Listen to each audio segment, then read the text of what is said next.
the online classes again. In the previous class, we discussed about the development of English or the extension of British Empire slowly. So, to start with the English, in 1617, Thomas Roe came. That is what I told you in the previous class. And ultimately, in 1639, the Britishers were successful in getting Madras from the ruler of Chandragiri, and finally they built Fort Saint George around Madras. This is what we discussed in the previous class. Now let us go back to the further development. What happened after 1639? In 1668, you know that the English were so clever in establishing their empire slowly, step by step. They started increasing their power, they started expanding their territories, factories, and trading centers.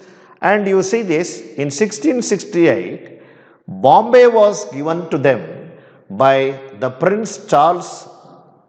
Bombay was given to them for their purpose, for the trading purpose or for other activities. Bombay was given to them, and British were able to get Bombay in 1668 by Charles, the then Prince of England. Now in 1690, they purchased villages around the Hooghly River.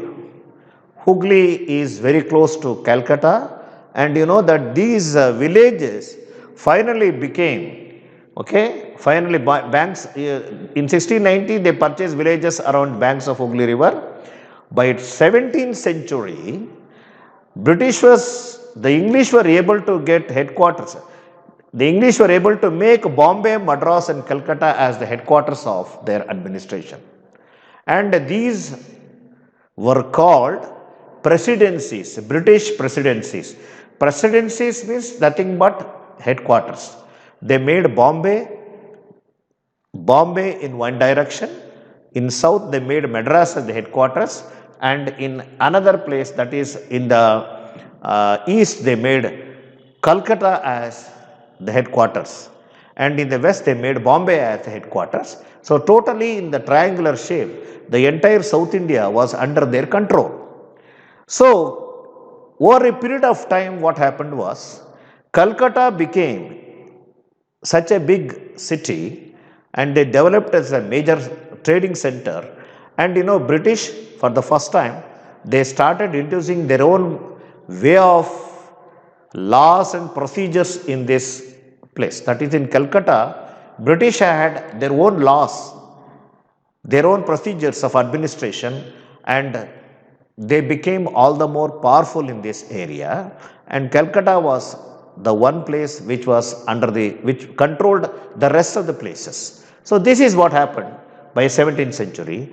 So it was to say very clearly that Britishers were able to take almost all the parts of South India under their control, keeping these three presidencies as the centers of administration, that is Bombay, Calcutta and Madras. So this is what the development you see.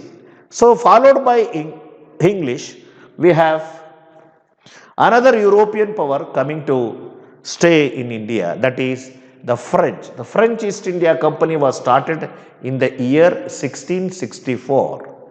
This was the year where the French East India Company started, and in 1668 they got Surat, Machilipatnam and Mahe as the trading centers, and they established their own factories and business centers in these places.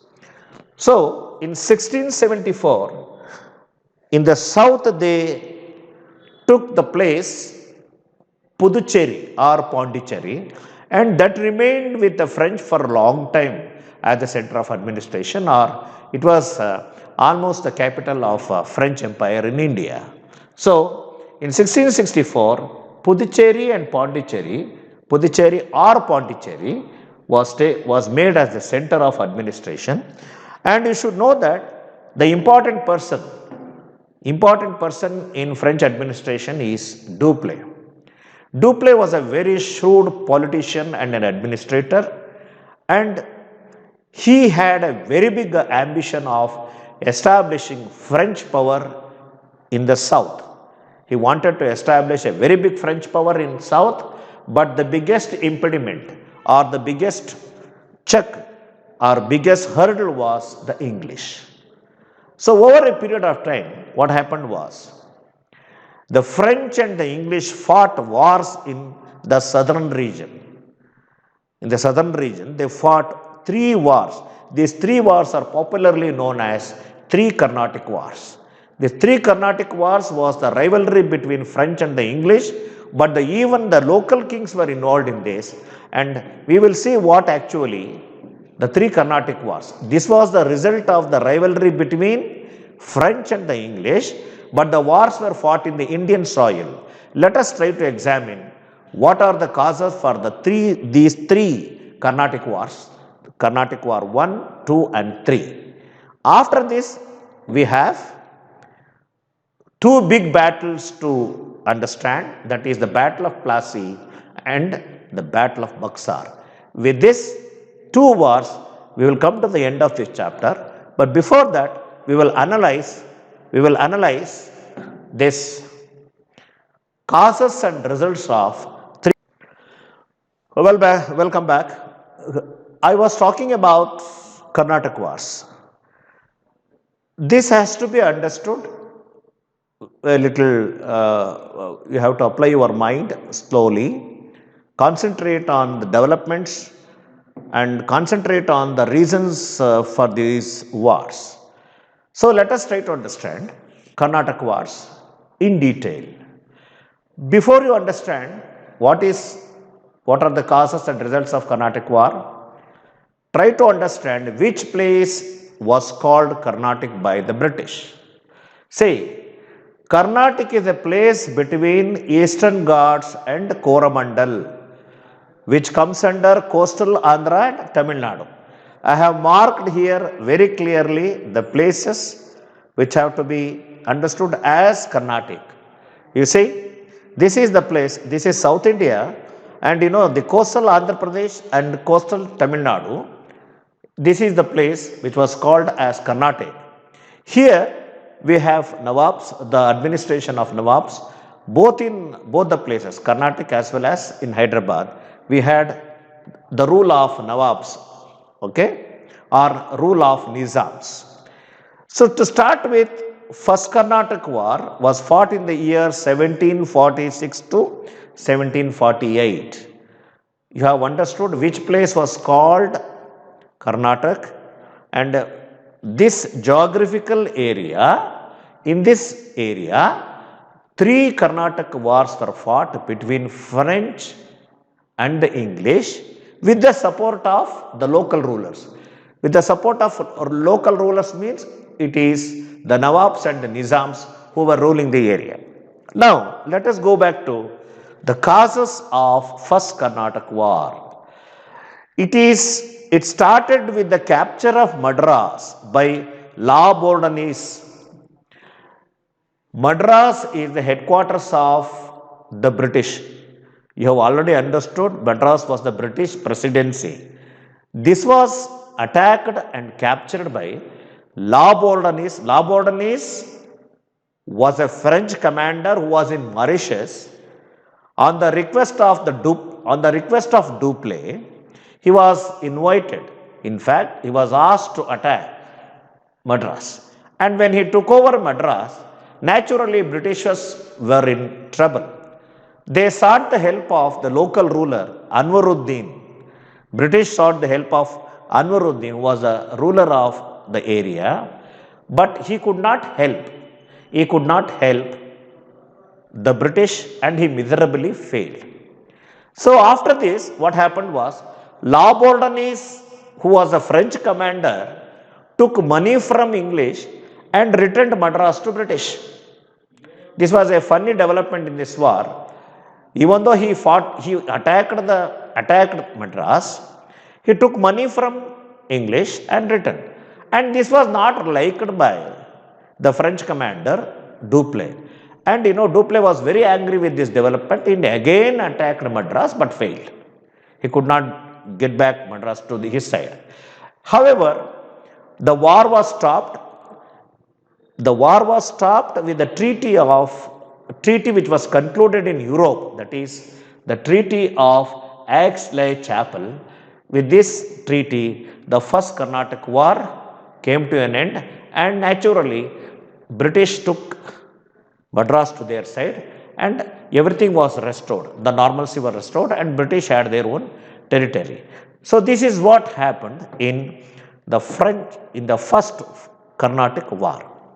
So we have to understand what happened in Second Carnatic War, which was fought in the year 1749 to 1754. As I told you here, this province is ruled by two important rulers of Hyderabad and Carnatic. Carnatic was a big province and Hyderabad was ruled by Salabad Jung. He was the Nizam and he had complete support of the French. Here also in Carnatic, Chanda Sahib was the ruler and he was supported by French. Okay, so naturally what happened in this development is, Colonel Bussy was a French commander who was supporting and he had his army in this area. Okay, in the development what happened was, Robert Clive, the English commander, who was very powerful and very shrewd politician, he came with his army and attacked the Carnatic ruler, that is Chanda Sahib, was ruling the area. And what happened in this? Robert Clive was able to defeat Chanda Sahib and he was killed in the war. And naturally afterwards, English put their own king in this place. Muhammad Ali was supported by English. He was placed in this position. So this is what happened in the Second Carnatic. That is, in Second Carnatic, French could not get what they wanted, and naturally, English were more powerful, and English were successful in putting their own persons in the respective kingdoms. Okay, the result was this Second Carnatic War was concluded with the Treaty of Pondicherry, and Dupleix was called back to French. Okay, Dupleix was called back to French, and you know that after the development of Second Carnatic War, English are becoming more powerful, and the Second Carnatic was a political setback to the French. Political setback means they could not do what they wanted. Okay, they were actually their power was completely diminished and their power was reduced. And in the Third Carnatic War, it was a complete defeat of the French power in India, and English, after the Third Carnatic War, English tried to become more and more powerful. We will discuss what are the causes and results of Third Carnatic War. We'll continue with the Third Carnatic War.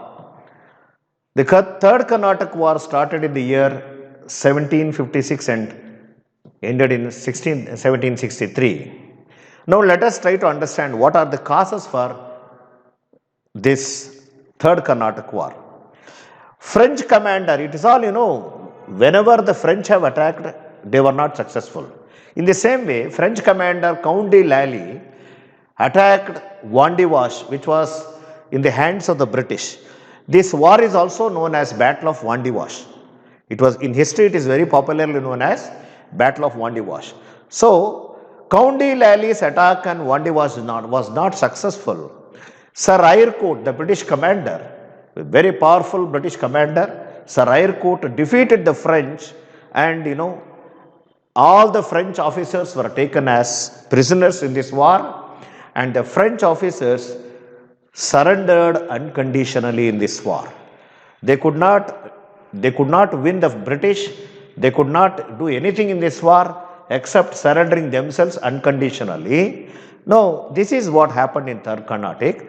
Now, let us see the results of this war.